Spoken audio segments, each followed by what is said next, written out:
You silly mutt. Hey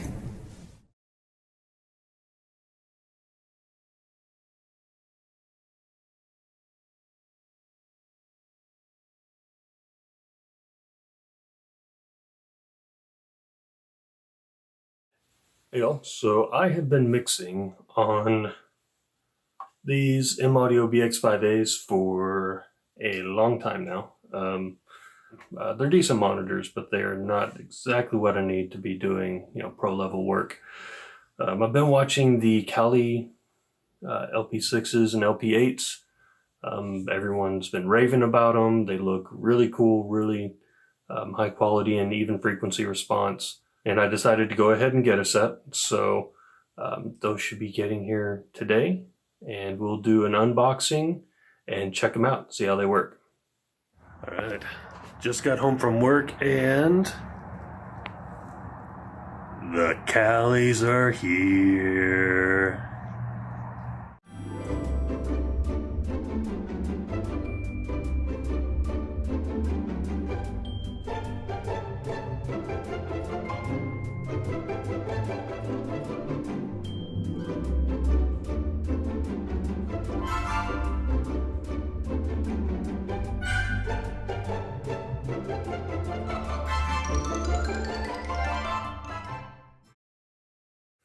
Thus far, everything looks cool. And yeah, I'm running around making this video with my Batman jammies, and I don't care.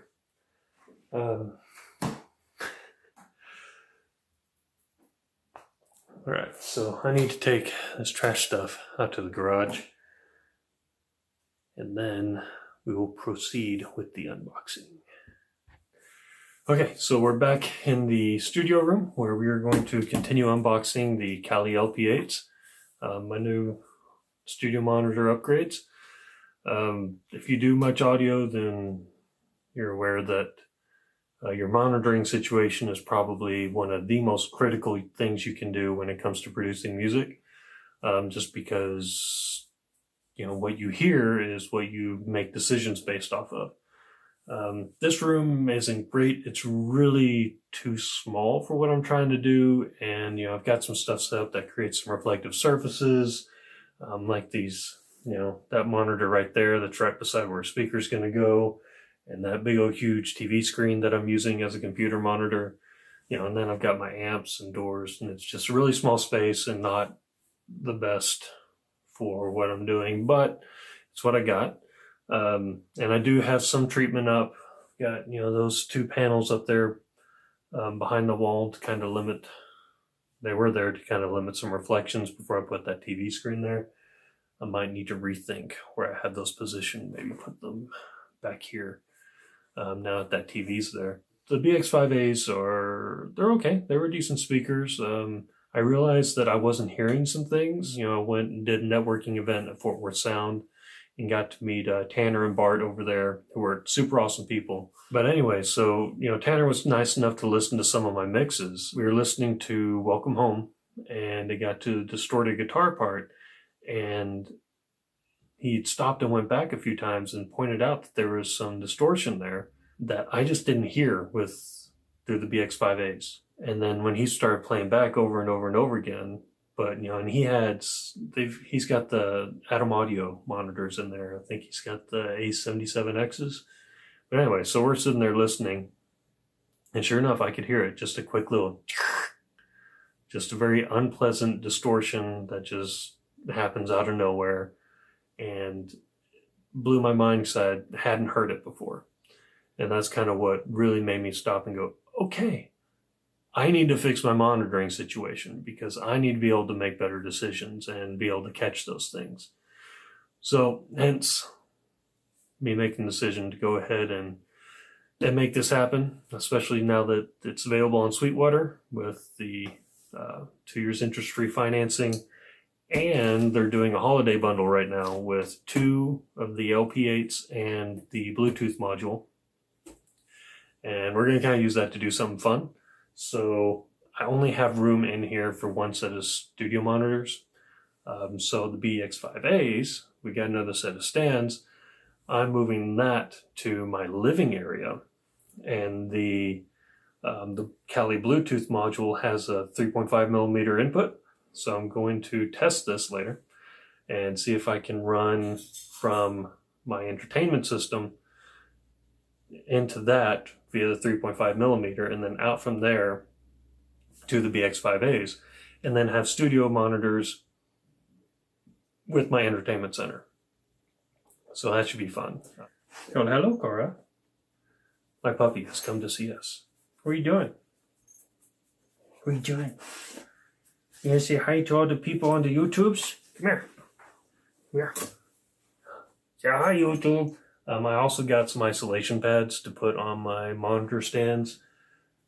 Not the best ones. I didn't get the most expensive things, which are like 120 bucks each. I didn't want to do that, especially because I had to get bigger ones for this. So I found these foam ones. They're like 40 bucks for 2 per stands and 4. So yeah, not bad. So let's check out these Kalis. So here we have the first Kali out of the box.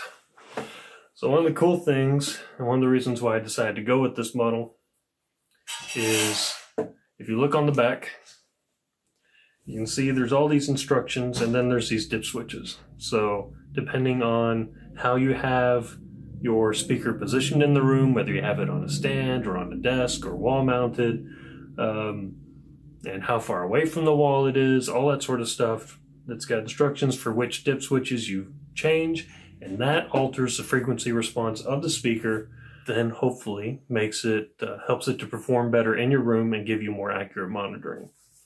Another cool thing about these speakers is that super wide waveguide that's supposed to kind of widen the sweet spot. With near fields like these and in a room this small like that, doesn't make that big of a difference, but if and when I get a bigger space, that's going to be pretty cool. All right, speaker number 2. Let's look at what the instructions say about these dip switches.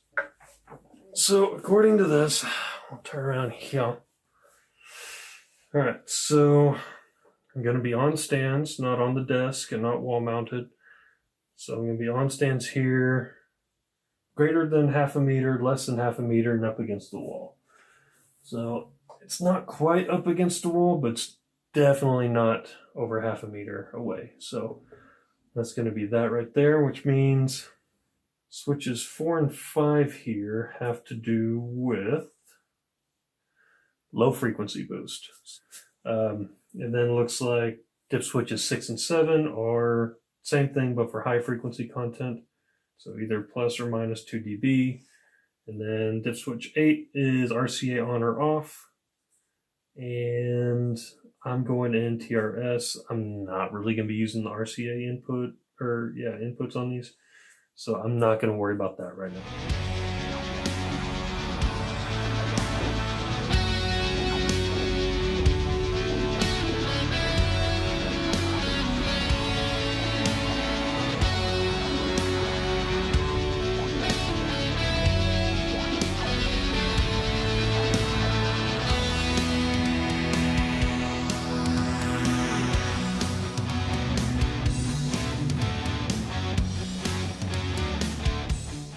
Okay, so we're back. I pulled up a session, so let's check it out.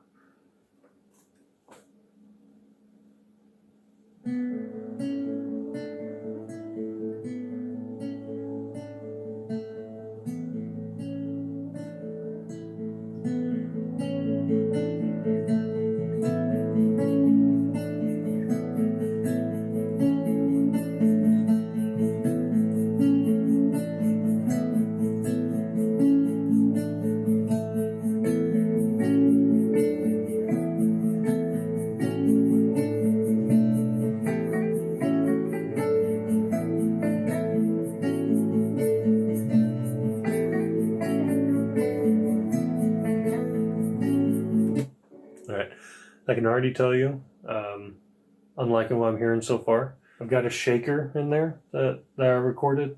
I put it pretty low in the mix. It was just something to give it a little bit more rhythm because this is more of a classical style track. So I can tell you that the shaker has a lot more sizzle in the tone coming out of the Kalis than did the M-Audio BX5As. The high frequency content is just a little bit more crisp. Yeah, thus far I'm liking it. All right, so let's pull up a different track. We'll do Rising, more distorted guitar. Got some drums in there. Let's really see how these speakers respond to some transients.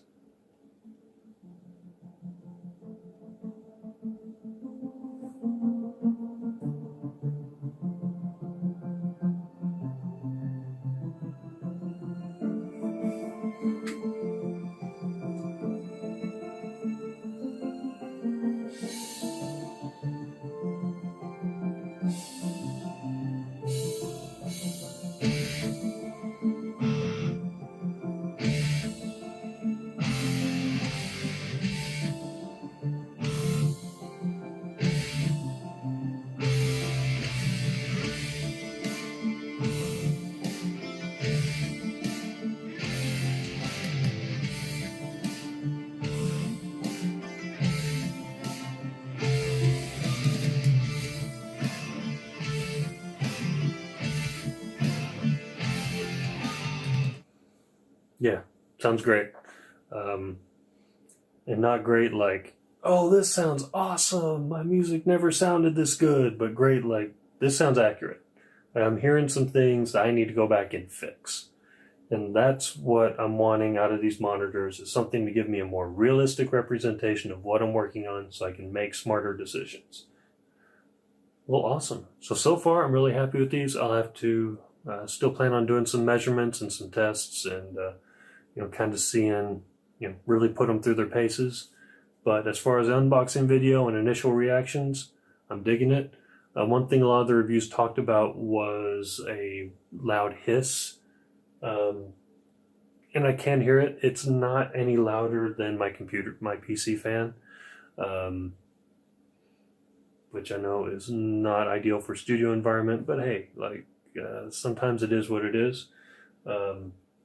And Class D amps can have a lot of hiss, or they can have very little hiss. These do have some, like I can hear it, especially if I get closer. And I've got these set right at unity, or right dead center as far as the volume levels on the back of the speaker, because that's where the notch is. It gets pretty loud once you get that knob over 0, but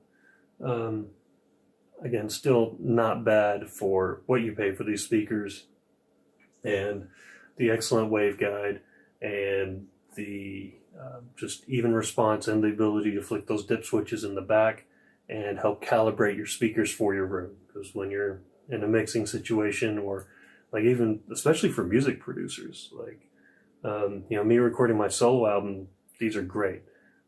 Someone's not trying to be a professional audio engineer, but you do want to record good stuff and make your own music and have it sound good and make good decisions about how you're recording your music.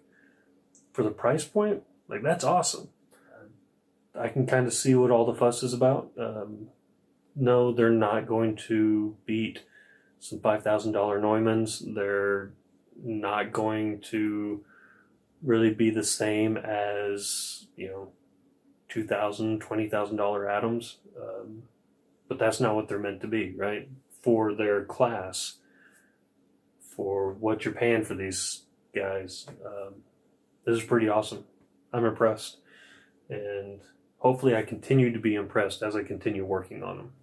This morning I spent my time calibrating my new Kali LP8s, getting them, situated for the room and dialed in as best as I can. So the way I did that is I've got a hardware spectrum analyzer over here with a calibration mic. I actually got that from a good buddy of mine, Freddie. So, hey, Freddie, if you're watching this, thanks, man. It really came in handy for this. And then, set up my DAW to generate some pink noise through the speakers. And so then set up the calibration mic in the listening position. And then I used my phone to check decibel levels I was getting set everything to around 70 dB. I know optimal listening, they say, is around 85, but I just typically don't monitor that loud. Check that, made sure everything was nice and even there, and then, pumped pink noise through each speaker and checked on the spectrum analyzer what was happening, and then made adjustments to the dip switches in the back. I ended up using just the exact same setting that the back of that recommends, which was just the first dip switch for less than half a meter from the wall, but not exactly up against the wall. And that worked out really well.